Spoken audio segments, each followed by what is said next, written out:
кызын турмушка берип атыптыр деп кетип калбайт экен. Классташ отуруш 20 жылдык дегендерди билбейт экен. Канча буйрук берсе ошол негизде иштеп беришет экен, ошон үчүн алып атат. Бул биздин экономика. Өзүңүз билесиз, туурабы? Жумуш орундары азыр деле бир 6-7 миңде официалдуу түрдө bizde вакансия бар экен. Жумуштар жетпей атыптыр. 6-7 миң бул официалдуу түрдө. Кече бизге миграция министри ушул тууралуу маалымат берди. А чын-чынында келгенде андан дагы көп. Бүгүн иштеп, айлык алган күнү 3 күн жоголуп кеткен кылп мүнөз bizde бар экен да. Канча адамдар чет өлкөгө кетип атат? Караңыздар, бүт дүйнөдө миграция 300 миллионго жакын адам бүгүн мигрант. Бул дүйнөнүн калкынын 3,6% экен. 280 миллион. Украинадагы согуштан улам дагы көбөйдү алардын саны. Кече Америкага барып келдим, 51 миллион мигрант бар экен. Кыргызстандыктар эле 50-60 миң болуп калыптыр. Алардын арасында деле кээ бир тентектер бар экен, мыйзам бузгандар бар экен, бирок биз уккан жокпуз, америкалыктар келип алып Кыргызстандын жарандарына бир кыянат кылып атыптыр деп. Ошон үчүн айкөлдүк, берешендик, кечиримдүүлүк бул өтө бир маанилүү маселе болуп атат. Анан мен ушу окуу жайларга дагы, эгер билим берүү министринин өкүлү болсо айткым келип атат. Акчаны алышты билебиз. Мына мисалы мен кече атайын бир статистиканы алдым. Кыргызстанда бир топ окуу жайлар ушу чет өлкөдөгү келген студенттердин эсебинен байып, бир топ иштерин бүтүрүп алды. Ош мамлекеттик университети эмне үчүн инфраструктурасын аябай жаңылап алды, заманбап кылып алды. Анткени эң көп чет өлкөлүк студенттер 15,654 миң студент ошол жерде окуйт экен. Алардын көпчүлүгү Пакистандан, Индиядан, медицина багытында окугандар. Азыр эми ректор туура пикир айтып атат. Эгер ушундай мамиле кыла берсек, азыр казактар менен өзбектер бизге суктанат экен. Кантип ушуларды тартып алдыңар? Биз деле тартып алсак болот эле деп. Эми ошол жакка агым кетип калбасын. Билим берүү дүйнөдөгү өтө чоң бизнес билесиздер. Гарвард университетинин бюджети 42 миллиард доллар. А Кыргызстандын ВВПсы өткөн жылы триллион сомго араң чыкты. Бул мамлекеттен да бай окуу жай болуп атат. Не себептен дегенде илим билим бул чоң бизнес. Ошолор келип булар мисалы карасаңыздар, америкалыктар, россиялыктар, япониялыктар, германиялыктар мамлекеттен акча бөлүп грант менен башка өлкөлөрдүн жарандарын окутуп атат. Алар байыгандан эмес, бул өлкөнүн имиджи. Эртең бүрсүгүн ошолор ошол мамлекет жөнүндө жакшы пикир таркатат. Карасаңыздар, жакынкы чыгышта эмне үчүн Англиянын таасири күчтүү Америкага караганда? Анткени ошол жактагы королдор, принцтер, шейхтер көбүнчө Англияда окуп келгендер. Ошон үчүн Англиянын таасири күчтүү. Илим билимдин тамыры аябай терең. Ошол жакта окугандар келечекте Кыргызстандын бир атын чыгара тургандар, сарафан радио менен бизди рекламалап турган студенттер болчу. Ошон үчүн Кыргызстан жөнүндө жаман пикир түзүлүшүн мен каалабайт элем. Биздин эл чындыгында эле меймандос. Дагы деле ушунчалык айкөл. Бирок анча-мынча түшүнбөстүктөн, жаш балдардын кызыккандуулугунан Кыргызстан жөнүндө ушундай имидждин болушун мен каалабайт элем. Анан дагы бирдекени айтайын, окуу жайлар. Ошол студенттердин контрагын алып байышты жакшы эле билип атасыздар. Бирок эмнеге коопсуздугун карабайсыздар? Ички иштер министрлиги менен келишим түзүш керек болчу. Атайын ошондой агенттиктер бар. Карасаңыздар, аркасынан кубалап келип атат, кирип атат, тепкилеп атат, эшигин талкалап атат. Ортого түшкөн кой деген кожо жок, ай деген ажы жок болуп атат. Ошон үчүн бул багыттарда бир тыянактарды кылбасак, эртең бүрсүгүндө биз бир чоң өкүткө туш болуп калышыбыз мүмкүн. Эми дүйнө деген ушундай, биз дүйнөгө керекпиз, дүйнө бизге керек. Мигрант бул боло турган нерсе.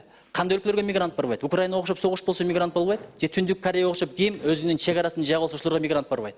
А буттун келгени, куттун келгени, бирөөнүн рызкысына бирөө эч качан шерик болбойт. Ар бир адам өзүнүн рызкысын жейт, ушуга ишениңиздер. Анан дагы бирдекени айтайын, эмнеге текеберди кылып атабыз? Бизге келсе, башка мигранттар келсе болот эле. Кыргызстанга чын айтайын, Германиядан, Америкадан, Япониядан, Кореядан, Англиядан мигрант келбейт. Келсе үчүнчү дүйнөдөн келет. Биз мынтип текеберди кылган менен Индия деген бул ядролук держава. Дүйнөдөгү эң чоң экономикалардын бири. Бул жерде экономика министри отурат. Ал айга Россиядан мурда өзүнүн спутнигин кондурган мамлекет. Ядролук эмес, космос державасына айланып отурат.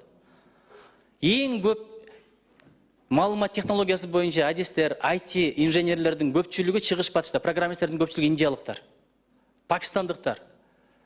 Бизге дагы мындай бечарлар келет экен, тууган тушкандар акча топтоп берип барып окуп келди. Ошолор дагы Кыргызстан жарандарына караганда окуу үчүн контракты 2-3 эсе көп төлөйт. Канча миллиард түшүп атат, айтып бера аласызбы? Ошолордон урматтуу экономика министринин орун басары. Азыр айта албайсыз. Бирок миллиарддаган сом түшүп атат да биздин бюджетке. Ошону менен биз пособияларды көбөйтүп атабыз, пенсияларды көбөйтүп атабыз. Ошон үчүн мен суранат элем, урматтуу мекендештер, конокту сыйлаган жаман болгон эмес. Мусапырды сыйлаган жаман болгон эмес. Бул кыргыздын салты, биз кыргыздын, бабалардын наркына такыр туура келбеген иш кылып койдук кече. Манастан қараңыздар, Айкөл деп қояды. Құрама жинап жұрт қылдым деген ошол. Душманын дос кылып атат. Алмамбет анын душманы болчу. Эң жакын досуна айланды. Эмнеси менен? Кечиримдүүлүгү менен, мээримдүүлүгү менен, анча-мынчаны көрмөксөн, билмексен болгондугу менен. Мен ушу башка бирок ушу индиялык, пакистандык студенттердин мушташарына ишенбейм. ММА'ден, эрежеси уруштан бир да ушу индиялык, пакистандык урушканын көргөн жокмун. Кече окуп келгендер айтат, алар муштум түйүп мушташканды да билбейт дейт. Тил менен айтышат, болбосо бут кийимин чече калып бири башка коет дейт. Не травма опасный бой экен алардагы.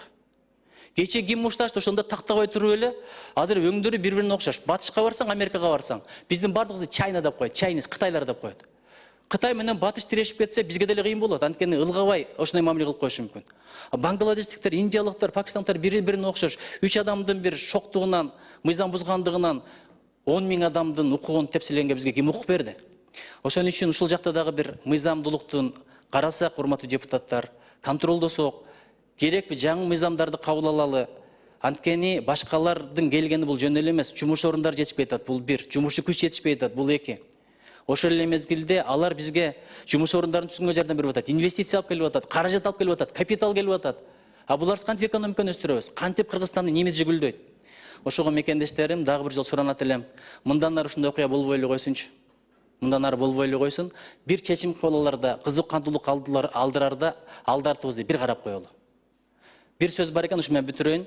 Эшиктен бирөө кирсе дейт, бир көз оюлган болсо дейт, бир көзүнөн кан агып аткан болсо, анан сага келип арызданса, тигини жазала, менин көзүмдү оюп койду деп келе турган болсо, тигин да чакырып бир сүйлөшүп көр. Балким бул анын эки көзүн оюп койгондур дейт.